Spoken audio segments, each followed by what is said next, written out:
Ito, taga-tanong ng report sa labas sa himpilan kung sa pa naman na nabuwal na puno ng bagyong dyan pa naman sa Aurora, no? Aurora Province. Hindi pwedeng putulin. Oo nga, may mga permit daw dapat, sabi ng DNR yan.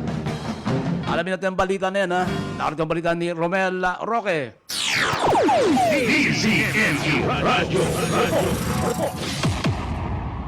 Yes, Kante, hindi maaaring putulin ni naman ang punong nabuwal ng bagyo sa lalawigan ng Aurora kung walang permit ng DENR. Ayon kay Police Colonel Robert L. Pitate, Provincial Director ng Aurora Provincial Police Office, sa nadaluhan niyang pulong with Penro ng lalawigan o Provincial Environment and Natural Resources Office ng lalawigan ng Aurora, ay hindi maaring putulin ninuman ang punong naibuwal ng bagyo kung walang permit ng DENR, kahit ito ay nakasagabal sa mga tahanan. Walang pahayag sa media ang Penro Aurora hinggil dito dahil ayon sa kanila ay hindi sila maaring makapanayam ng media kung walang pahintulot ang nakatataas sa kanila sa DENR. Kailangan muna nilang mag-email ang media reporter o media network sa email na kanilang ibinibigay, ngunit wala namang naging kasagutan ang kanilang ahensya sa email na ating ipinadala noong nakaraang buwan.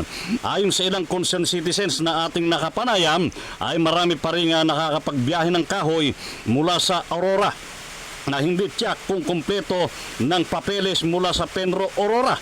Hindi rin sumasagot sa ating tawagang Penro Aurora kung maaari silang mabisita, kaya tanong ng bayan, mayroon bang itinatago sa media ang Penro Aurora o mismo ang national ng DENR ay may problema na hindi pwedeng ipahayag sa media?